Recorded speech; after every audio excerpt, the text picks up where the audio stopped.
Құрметті менің тыңдармандарым, арнама қош келдіңіздер. Шырмалған тағдыр 37-38 бөлімдері. Жиһангер Шермен ханымға жазып, ертең туған күні болатын, яғни туған күніне шақырды. Берген ханым болса, Мәжидені айтып, әлі де сандырақтап отыр. Ал Жиһангер, ертең менің туған күнім, қалай да тойлаймын деді. Ал анасы оған бұндай жағдайда тойлауға болмайтынын, былтыр қалай тойладық, анашым дәл солай тойлаймын деді Жиһангер. Нермен болса, Қазымның кеңсесіне келіп, ішке кіре алмады. Яғни Қазым ішке кіруіне тыйым салған. Өкінесің әлі, өкіндіріп жіберем сені, ішке кіргізбегеніңді деді Нермен есік алдында күзетшіге. Сол кезде Қазым келіп қалды. Қазым, өтінем, барлық айтқаныңа көнейін, ажырасуға да көнем, тек мені үйге қайтуға рұқсат берші, үйіме қайтайыншы деді. Жоқ, келген жерге қайта қайт деді. Нермен болса, Ахметтің үйіне барды. Сен бұның не істегенің деп, Ахметтің қолындағы ішімдікті көріп, сен бұлай Мәжидені қайтарып ала алмайсың, ішіп жата беретін болсаң, деді. Сен не деп атсың, не сандырақтап атсың, деді Ахмет Нерменге. Қазымға Жиһангер хабарласты. Аға, бүгін менің туған күнім. Бауырым туған күнің құтты болсын деді. Осыған да қанағат, рахмет деді. Есімнен шығып кетіпті деді Қазым. Бүгін менің туған күніме келіңдер, Мәжиде екеуің деді. Жақсы, барамыз деді. Берген ханым, Жиһангер, бұлың артық емес пе балам деді. Жоқ ана, Мәжиде мен Қазым да келеді деді. Енді Ахмет болса не болады деді. Ахмет келмейді ана, уайымдамаңыз деді.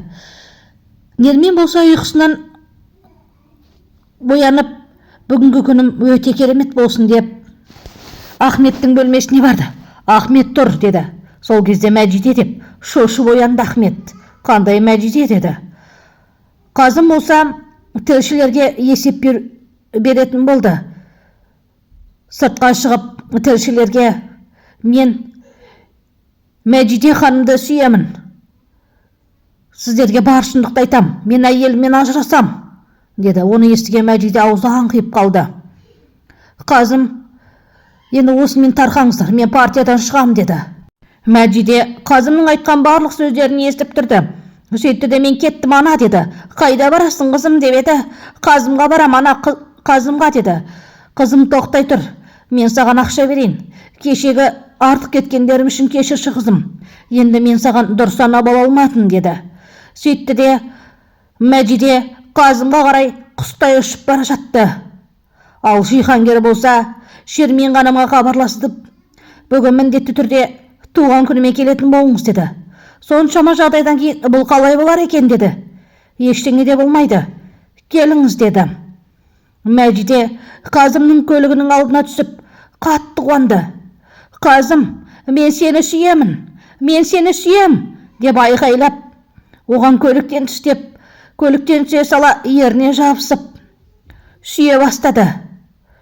Қазым, мен сені сүйем, барлық айтқандарыңды көрдім деді.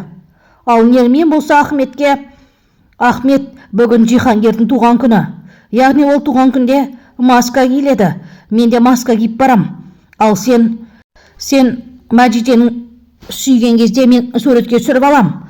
Сол кезде сен ағасы мен інісін алдап жүр деп өсек таратпақшысың ғой деді. Иә деді, онда келістік деді. Қазым мен Мәжиде кетіп бара жатқан кезде Жиһангердің туған күні туралы айтты. Сол кешке баруымыз керек деді. Ол жерде барлық туысқандарың жиналады ғой. Ахмет ше деді. Ахмет келмейді деді. Онда барам деді. Берген ханым Қазымның қайда жүргенін сұрады. Және де келген қонақтарда Қазым қайда деп Берген ханымның құлақ етін жей бастапты. Сол ана, шыдай тұрыңыз деді. Шермен ханым да туған күнге баратынын, сені қорғаймын қызым, сені қасқырлардың апанына тастап қоймайым. Сол үшін сені қорғау үшін мен туған күнге барам деді. Ана, жоқ, керек емес деді. Жоқ қызым, мен міндетті түрде барам. Шақырылған жерден қалмайым деді. Сол кезде есіктің қоңырауы басылды. Қазым келген екен. Мәжиденің сұлулығын көріп, Вай, қандай сұлулық, кереметсің деп таң қалды. Сол кезде Шермен ханым, қазым, мен сізге қатты ренжімем, сұхбатыңыздан кейін ол ойыннан қайттым деді. Сера мен Нермин екеуі Мәжиден үйге кіргізіп, қалайда оның былығын ашпақшы болып жоспар құра бастады.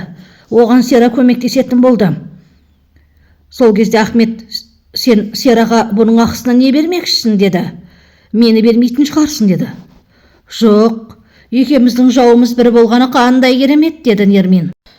Берен ханым Жиһангерге келіп, ағаң қайда жүр? Кеш болды ғой. Барлығы Қазымды сұрай бастады. Апа, уайымдамаңыз, бәрі жақсы ма деді. Шермен ханым мен Қазым Мәжиденің қолынан ұстап келді. Жиһангер Шермен ханымның қолынан сүйіп, қош келдіңіз деді. Барлығы бір-бірімен амандасып құттықтап бастады. Сол кезде Берен ханым Мәжидені ішке кіргізіп, қызым, анау күні Сараға айтқаным сөздерім үшін кешірім өтінем. Мен анализдерім қорытындысы мен ойлағандай шықпады. Өте нашар шықты. Мен сенен кешірім сұрап тұрмын. Өлім аузындағы ананың өтініші деп қабылдарсың деді. Сол кезде Қазым келіп, не болып жатыр деді. Ештеңе де болған жоқ. Бізге жай ғана бақыт тіледі. Ал Шермен болса Берен ханымға, сіз өзі ұлдарыңыздың қасында болдыңыз ба? Мен енді Мәжиденің жанынан табылам. Сіз балдарыңыз тәрбие беріңіз деді. Қазым Мәжидені құшақтап, екеуміз оңаша қалайықшы деді. Жоқ, менің де оңаша қалғым кеп тұр, бірақ сыртта барлығы бізді күтіп тұр деді. Мәжидені қауыз жанына алдап шақырды. Ахметті көріп, түрі бұзылып кетті. Ал Ахмет болса Мәжиденің мойнынан қылқындыра бастады. Сырттарынан Нермин бақылап тұрды. Не болар екен деп телефонын алып. Ал Ахмет болса Мәжидені қылқындырып, мені сүйетінің рас болса жібер деді. Оны жіберді. Ал Мәжиде қашпақшы болды, бірақ алдынан Нермин ұстап қалды. Нермин, сен бұл жерден кет деді. Жоқ, кетпеймін, қыз мені көрді деді. Ал Қазым болса Мәжиденің жоқ болып кеткенін көріп, үйге кіріп іздей бастады. Ал Ахмет болса Мәжиденің қолындағы пышақты көріп қорқа бастады. Мәжиде, қой енді, сен ондай емес едің ғой деді. Бірақ Нермин, өлтір оны, тық деді. Ал Ахмет Мәжидені бір ұрып құлата жастады. Ал Ахмет болса Нерминнің мойнынан қылқындырып, кім досын өлтіреді деді. Сөйтті де Нермин қолына түскен қайшымен Ахметтің ішінен тығып алды. Ал сол қайшыны суырып алып Мәжиденің қолына берді, есінен танып жатқан. Мәжиде есін жинап, қолында қайшыны көріп, есінен тана жаздады.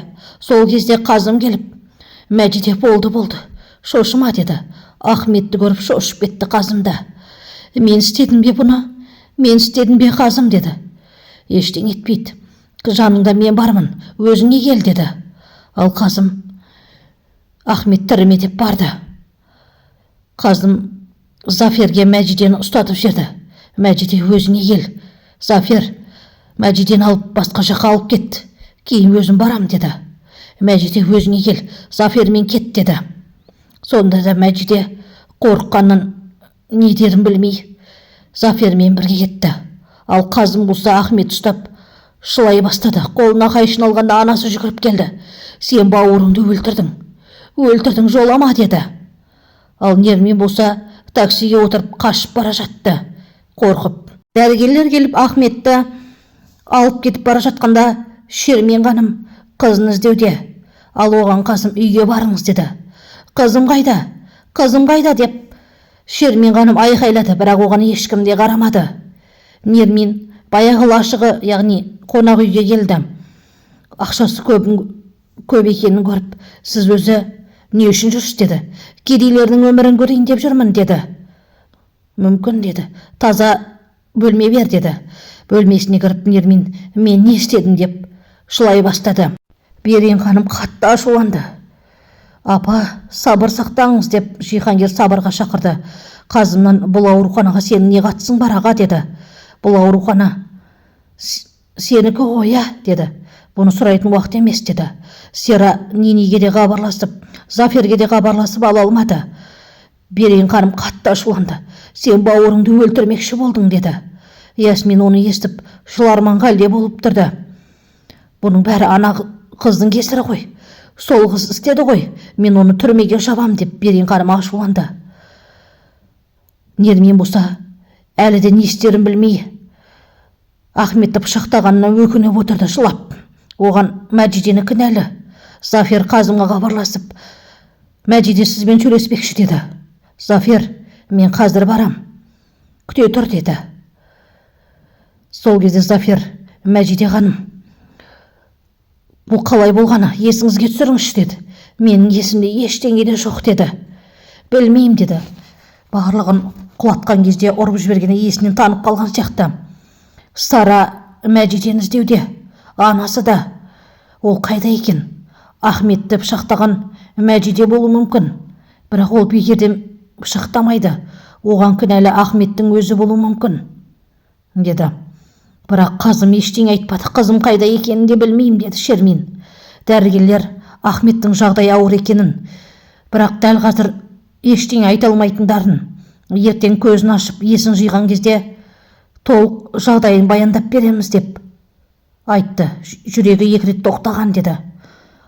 Бөлмесінен шыққан Берейін ханым қатты ашулы. Қазым қайда деді. Білмеймін деді. Ол ана қызға кеткен. Сол қызға кетті деді.